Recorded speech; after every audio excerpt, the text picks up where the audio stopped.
Would you say you're the kind of person who wants to be in a relationship? Or would you describe yourself as someone who needs to be in a relationship? And what's the difference anyway? Want, need, they're two words that mean the same thing, right? Hi, I'm Michael Clark with the Ananias Foundation.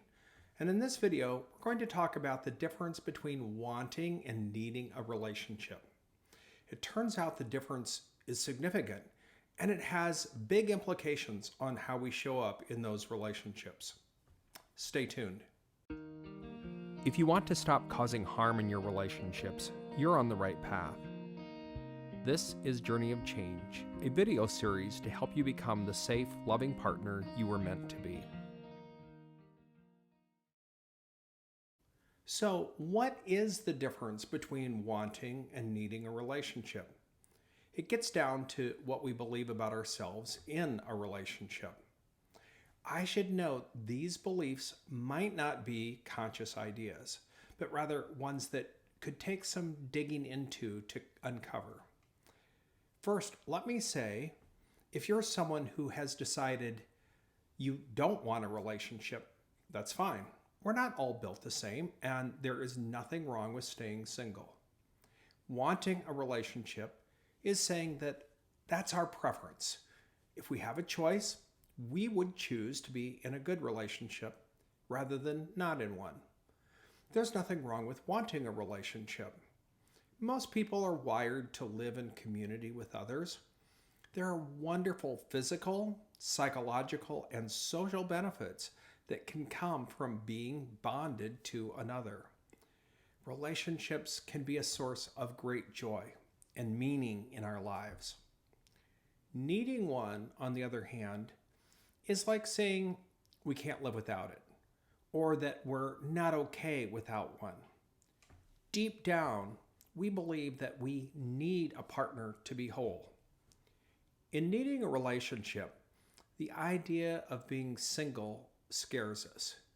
We think we'll be lost without that source of validation. This has a dark side.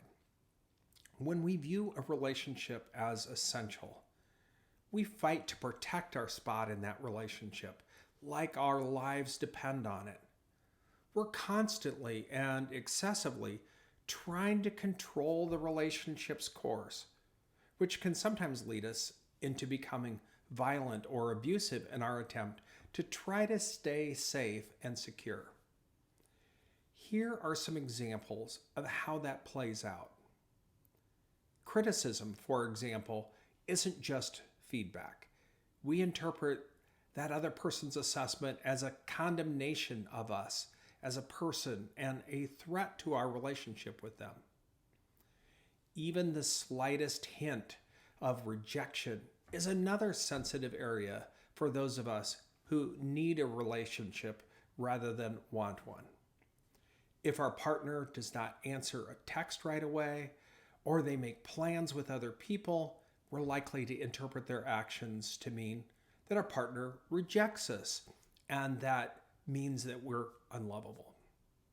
We need our mate to act and say the right things at the right time to maintain a positive sense of ourselves. Have I convinced you yet that we don't want to be in a position where we need a relationship? If not, here's another way to think about it.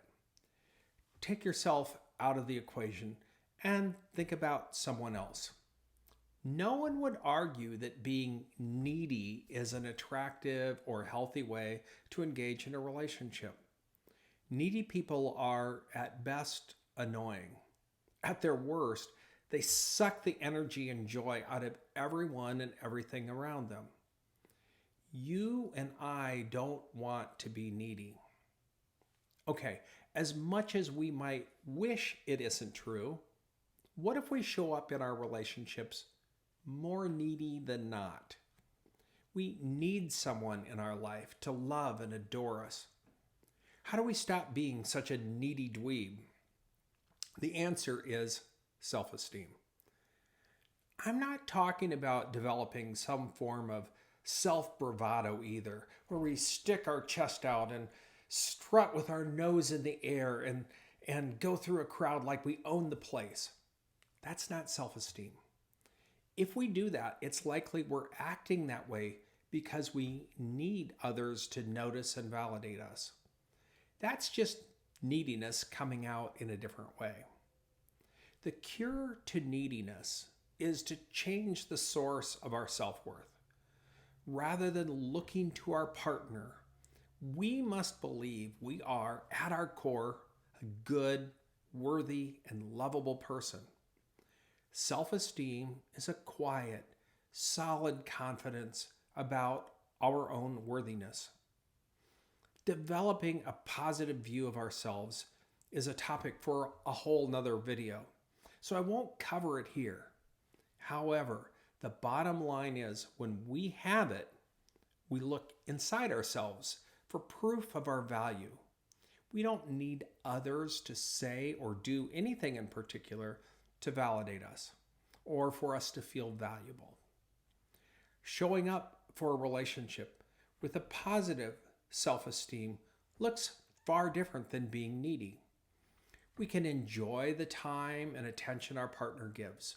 However, if they're busy, distracted, or even critical and rejecting, our core beliefs about ourselves remain unchanged. Having a solid self-esteem also changes how we view being single. We can choose to pair up, especially if we see that person as someone who will contribute a healthy and mutually beneficial partnership. However, we can also avoid partners who will create chaos and trauma in our lives. One sign of needing a relationship is if you have a history of quickly jumping from one relationship to the next with very little time in between. When being alone is no longer scary, there's no need to desperately cling to a bad relationship. In fact, that notion becomes unthinkable. Attaching ourselves to the first person who shows interest in us becomes unnecessary. The difference between wanting and needing a relationship is we have the superpower to engage when it's good and disengage when it's not. If you're single, you can practice diminishing your neediness by staying single for a period of time. Get comfortable with yourself. Don't get into a relationship. Don't date. Just find the joy in life outside of having a relationship with another person.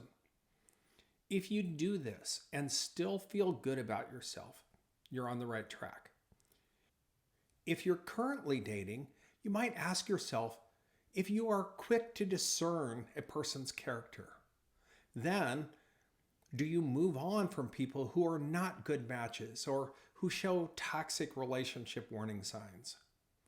Not needing a relationship helps us take a pass on these prospects until we meet someone who fits your life and your standards.